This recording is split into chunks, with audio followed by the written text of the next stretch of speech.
यह शेयर 5 रुपए का है, यह 2 रुपए का है, ये 1,000 रुपए का है, तो ये जो 2 रुपए का है ये सस्ता है। तो दोस्तों, क्या आपको ये पता है कि शेयर्स को किस तरीके से वैल्यू करना चाहिए? कम से कम प्रिलिमिनरी इंफॉर्मेशन हमारे पास होनी चाहिए कि हम अगर किसी भी कंपनी में इन्वेस्ट कर रहे हैं, हमारे किसी यार दोस्त ने, मित्र ने, या कहीं से भी हमें कोई सलाह मिली है कि आप इस शेयर को खरीद ले, तो हमें उसके बारे में कम से कम एक बेसिक इंफॉर्मेशन जरूर इकट्ठी करनी चाहिए।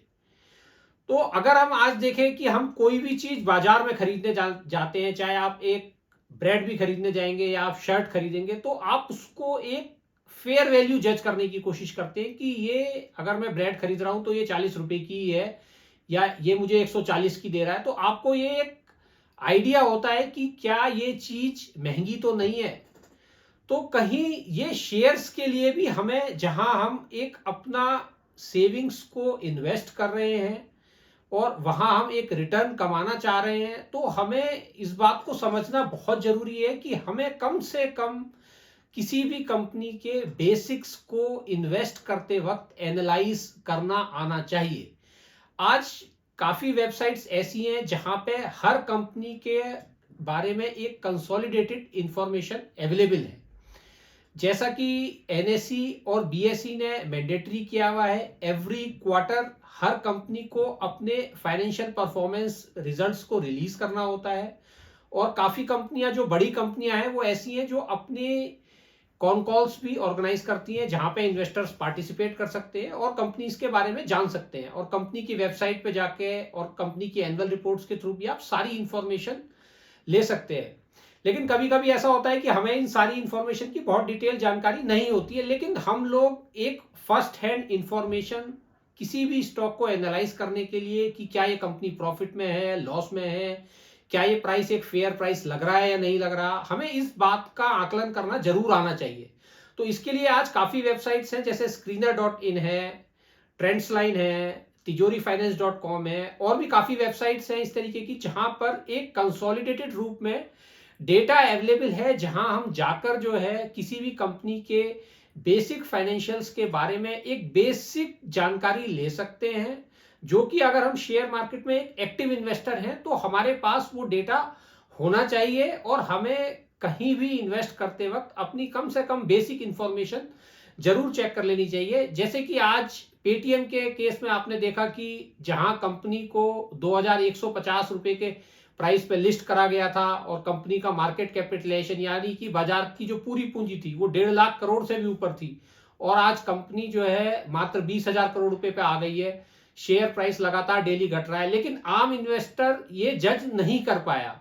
वो क्यों नहीं कर पाया? अगर हम जाके फाइनेंशियल्स में देखें तो किस तरीके से जो है कंपनी लॉसेस बना रही थी और लगातार जो है लॉसेस इनकर हो रहे थे।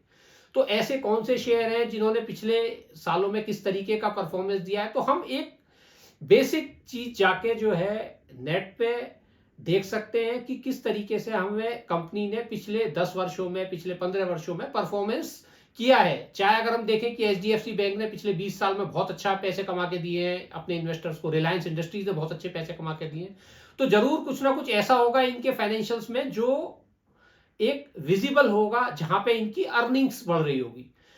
दोस्तों, मार्केट को सिर्फ लॉन्ग रन में एक ही बात समझ में आती है, वो है प्रॉफिट, प्रॉफिट और प्रॉफिट। अगर कंपनी प्रॉफिटेबल नहीं है या प्रॉफिटेबल होने की कोई संभावना नहीं है, तो वो कंपनी आप कितनी भी महंगी ले लीजिए, वो वापस लौट कर आ जाएगी।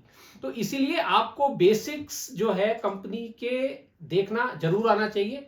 आइए हम इसको जो है screener.in से समझते हैं। तो अगर हम केवल screener.in पर जाते हैं और यहां पे किसी भी कंपनी का नाम लिखते हैं, तो हम लोग यहां पर सर्च फॉर अ कंपनी, यहां पे हमने सपोज एचडीएफसी बैंक का नाम लिखा, तो यहाँ पे एचडीएफसी बैंक आ जाएगा कि मार्केट कैपिटलाइजेशन यानी कि बाजार पूंजीकरण जैसे इस कंपनी का है करीब 10,74,000 यानी 11 lakh crore, current price 1,414, high low 52 weeks में कितना रहा है, कितना स्टॉक का पी रहा है, कितनी बुक वैल्यू है, कितना रिटर्न ऑन कैपिटल है, कितनी सेल्स ग्रोथ है पिछले वर्षों में, पिछले 5 सालों में अगर हम देखना चाहें तो शेयर का प्राइस किस तरीके से मूवमेंट करा है।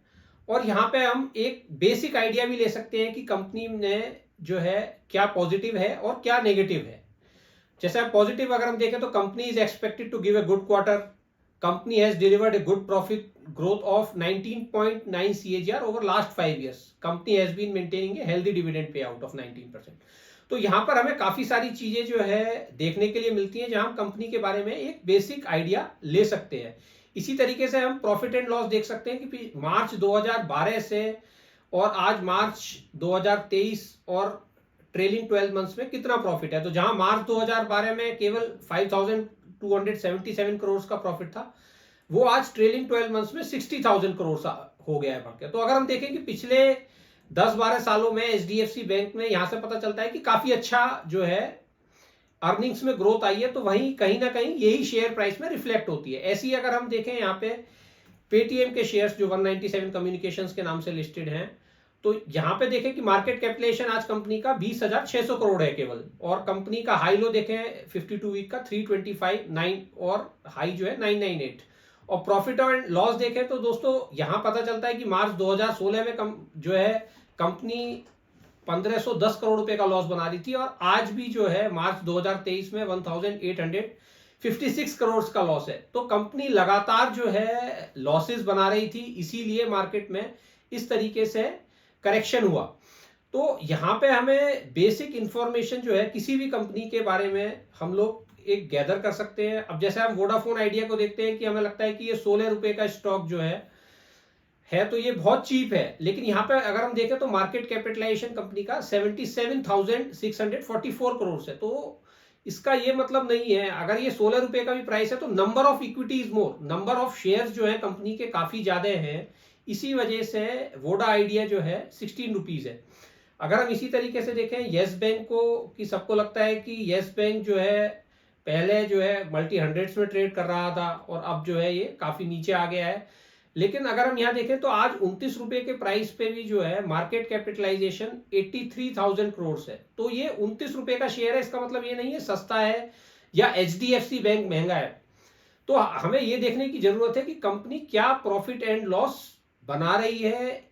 तो हम एक कंसोलिडेटेड इंफॉर्मेशन यहाँ पे देख सकते हैं screener.in पे। बेसिक्स में कंपनी ने किस तरीके से क्वार्टर ऑन क्वार्टर परफॉर्मेंस दे रही है, तो क्वार्टरली रिजल्ट्स भी हम लोग जाके देख सकते हैं। इसी तरीके से एनुअल रिजल्ट देख सकते हैं, हम कंपनी की पूरी बैलेंस शीट देख सकते हैं, पूरा कैश फ्लो, एक बेसिक आइडिया हम लोग ले सकते हैं। और अगर हम इन्वेस्टर सेक्शन में जाए तो हमें यहाँ पर शेयर होल्डिंग पैटर्न भी पता चल जाता है कि किस कंपनी में किस तरीके के शेयर होल्डिंग है, फॉरेन इंस्टीट्यूशनल इन्वेस्टर्स की कितनी होल्डिंग है, डोमेस्टिक इंस्टीट्यूशनल इन्वेस्टर्स की कितनी होल्डिंग है, प्रमोटर्स की कितनी होल्डिंग है, या पब्लिक की कितनी होल्डिंग है।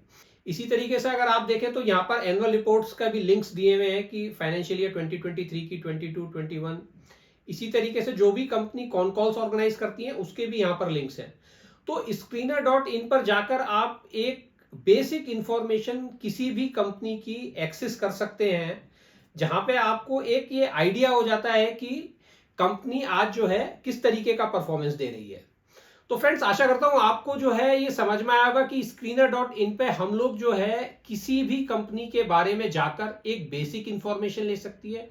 तो अगर कोई हमें कोई शेयर बताता है तो हम एटलीस्ट मिनिमम हमें जाकर उस कंपनी को एक बार screener.in में या किसी और अन्य वेबसाइट में जहां पे एक कंसोलिडेटेड इंफॉर्मेशन है, हमें उसको एटलीस्ट देखना चाहिए और एक अपना आकलन करना चाहिए कि क्या ये कंपनी इस वैल्यू पे बाइंग है या कंपनी ये प्रॉफिट मेकिंग है, लॉस मेकिंग है, इसने पिछले 10-15 सालों में किस तरीके का परफॉर्मेंस किया है, कंपनी के मैनेजमेंट पे कौन लोग हैं, कितनी शेयर होल्डिंग है। एक बेसिक हमें जरूर करना चाहिए। हम बाजार में कोई भी चीज खरीदने जाते हैं अपने इस्तेमाल के लिए, तो हम इस चीज का खास तौर से ध्यान रखते हैं कि हमें क्या वो चीज महंगी तो नहीं मिल रही है, कहीं ये प्राइस अनरीजनेबल या अनफेयर तो नहीं है।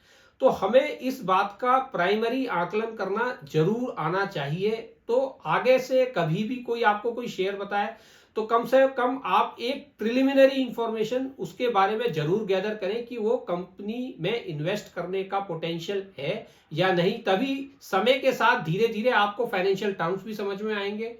और बाकी अगर आप चैनल देखेंगे तो मैं डिफरेंट टर्म्स पे जो है क्या मार्केट कैपिटलाइजेशन होता है, क्या प्राइस अर्निंग होता है और किस तरीके से एक कंपनी को इवेल्युएट करना चाहिए, इस पे भी आगे मैं एक डिटेल्स में वीडियो लाता रहूंगा। तो फ्रेंड्स, आशा करता हूं आपको ये समझ में आया होगा कि किस तरीके से एक कंपनी को हमें व्यू करना चाहिए। अगर प्राइमरीली हम लोग किसी कंपनी के बारे में जानना है तो हम बेसिक इंफॉर्मेशन यहां से इकट्ठी कर सकते हैं। तो दोस्तों, आपको मेरा अगर चैनल पसंद आया होगा तो लाइक कीजिएगा और चैनल को सब्सक्राइब कीजिएगा। Thank you.